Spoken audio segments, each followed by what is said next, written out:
তুমি আমায় ভুল বুঝছো, আমার কথা মিসইন্টারপ্রেট করছো। আমার কেন তোমাকে নিয়ে কোনো প্রবলেম থাকবে? শুভ, তোমার বৌদিদির কাছে সফট হইও না। আমি তোমায় ভীষণ রেসপেক্ট করি বৌদিদি, ভীষণ ভালোবাসি, ভীষণ শ্রদ্ধা করি। প্রবলেমটা অন্য জায়গায়, সেটা তুমি বুঝতে পারছো না। রুষা কতটা ভুল বুঝেছে রে রূপ, যে তুই আজকে মাকে প্রশ্ন করতে ছুটে গেলি। যে তোর কাছে মা সবচেয়ে বড় ছিল, সে তুই কিনা মার ডিসিশন নিয়ে প্রশ্ন করলি। আজকে বড়দা ভাই আমাদের জন্য অনেক স্যাক্রিফাইসেস করেছে, অনেক পরিশ্রম করে আমার এমবিএ পড়ার খরচ জোগাড় করেছে, সেটা আমি অস্বীকার করছি না। কিন্তু সেটা যেমন সত্যি, তেমনি এটাও সত্যি যে আমাকেও প্রচুর পরিশ্রম করতে হয়েছে, প্রচুর খাটতে হয়েছে। ক্লাস করে এসে দোকানে বসা, দোকানে বসে থেকে পরীক্ষার প্রিপারেশন করা, সবকিছু আমাকে করতে হয়েছে। এবং এত কিছু করে এমবিএ পাশ করার পরও আমি কিন্তু একবার ক্যাম্পাসিং এ বসিনি। বিদেশের এতগুলো চাকরির অফার জাস্ট ইগনোর করে গেছি। রুষা,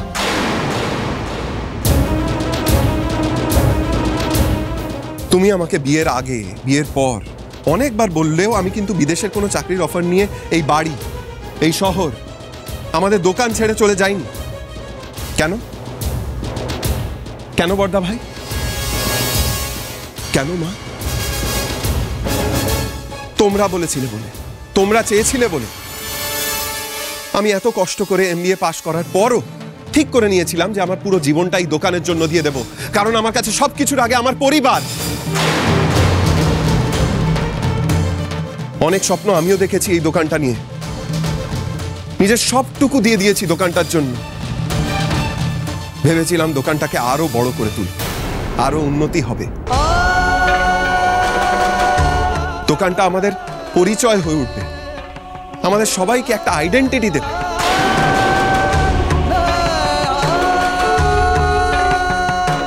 কিন্তু তুমি কি করলে? দোকানটাকে বৌদিদির নামে করে দিলে।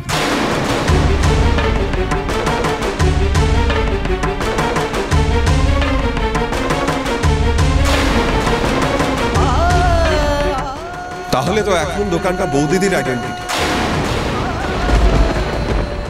বৌদিদির পরিচয়। দোকানের সাথে জুড়ে থাকা আমার আইডেন্টিটির আর কোনো অস্তিত্বই রইল।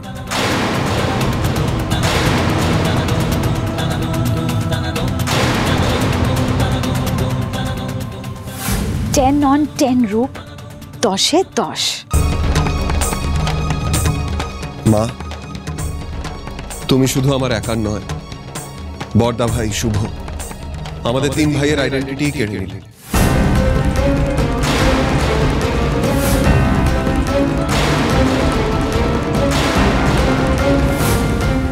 রিয়া, রুষা, ওদেরও কি আইডেন্টিটি রইল বলো?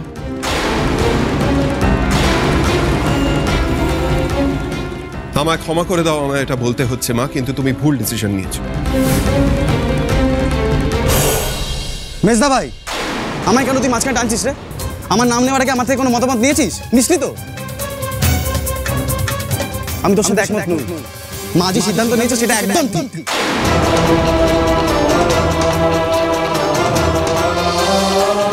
রূপদা, তুমি কেন এমন কথা বলছো আমি জানি না। হয়তো তোমরা অনেক বেশি শিক্ষিত, সেই জন্য তোমাদের এত আইডেন্টিটি ক্রাইসিস হচ্ছে। কিন্তু বিশ্বাস করো, এতে আমার কোনো অসুবিধা নেই।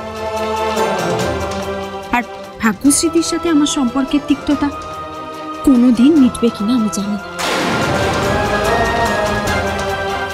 কিন্তু সেটা সম্পূর্ণ আলাদা ব্যাপার।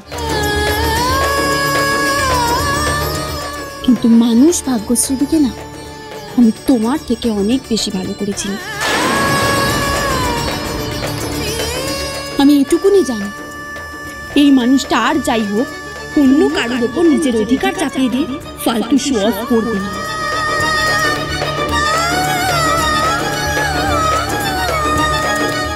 আর আর এই মানুষটা সবার আগে তোমাদের তিনজনের কথা ভাবে, মায়ের কথা ভাবে, রুষার কথা ভাবে, আমার কথা ভাববে। তারপরে যদি সময় থাকে তাহলে নিজের কথা ভাবলেও ভাবতে পারে।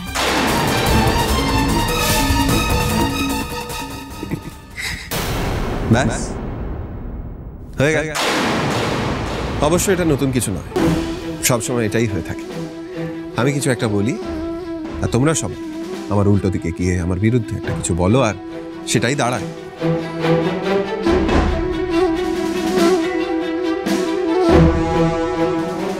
আমি খারাপ হয়ে যাই, বাট এনি সেটা আমার হেডেক নয়। আমার সাথে কে আছে না আছে আমি সেটা জানতেও চাই না।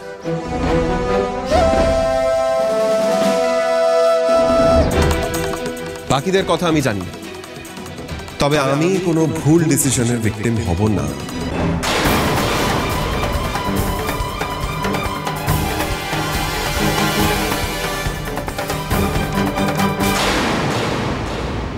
ভিকটিম? তুই নিজেকে ভিকটিম কেন ভাবছিস রূপ? আজ অব্দি তোর কোন কথাটা শোনা হয়নি রে?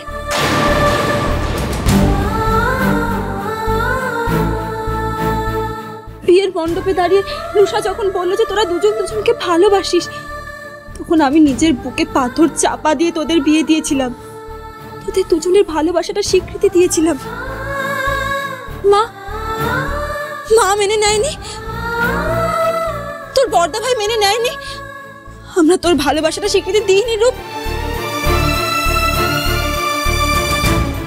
এই প্রসঙ্গটা না টানলেই নয়।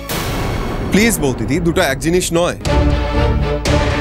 আর আমি এমবিএ পাশ করেছি কেবলমাত্র অন্যের আইডেন্টিটির তলায় চাপা পড়ে থাকবো বলে না।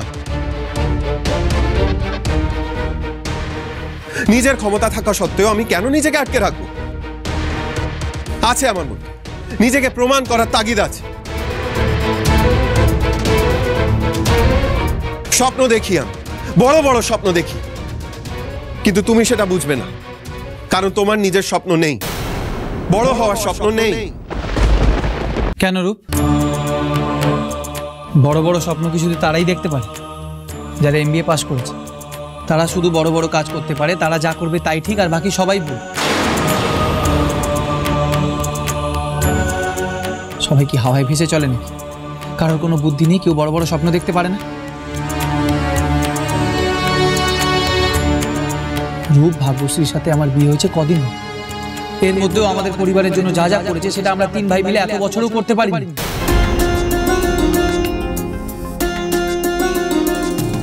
এটা তো অন্তত তুই অস্বীকার করবি না।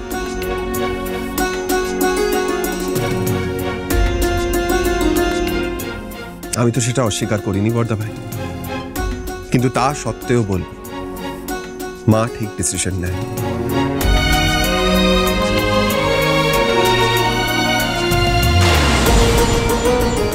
একবার আমাদের তিন ভাইয়ের সাথে আলোচনা করে ডিসিশন নিলে এতটা প্রবলেম হতো। দেখ, শুভ না হয় এত কিছু বোঝে না, ওর এখনো সেই বোধটা হয়নি। এত বড় হয়েও ওর নিজের সেলফ রেসপেক্ট গড়ে ওঠেনি কোনো। মিস ভাই তুই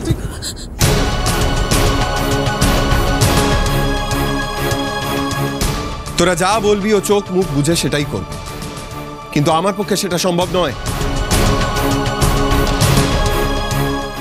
কারণ আমার একটা নিজস্ব চিন্তা ভাবনা আছে, নিজের আইডেন্টিটি আছে। আমি কাউকে চোখ বুঝে ফলো করতে পারবো না। এগুলো একটাও তোর নিজের কথা নয় রূপ, ভাষাটা আমার চেনা। আমি জানি এই ভাষাটা রুষার। তুমি এতটা নিচু মনের রুষা, আমার উপর এইভাবে শোধ নিচ্ছ। ভাগ্যশ্রী, আমি তোমাকে তোমার স্বামী হিসাবে বলছি। আমাকে বিয়ে করার পর যে পরিচয় নিয়ে তুমি আছো তার খোলস ছাড়িয়ে বেরিয়ে এসো। একজন আত্মনির্ভর মানুষ যে কিনা নিজের পরিচয় মাথা উঁচু করে দাঁড়িয়ে থাকতে পারে, আমি তোমাকে সেই রূপে দেখতে চাই। কিভাবে?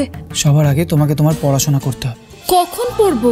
সময় বার করতে হবে। তুমি ঠিক করে নাও তুমি কখন পড়াশোনা করো। ভাগ্যশ্রী, তুমি সবার সাথে টেক্কা দিয়ে দেখিয়ে দাও যে তুমি কারোর থেকে কম না।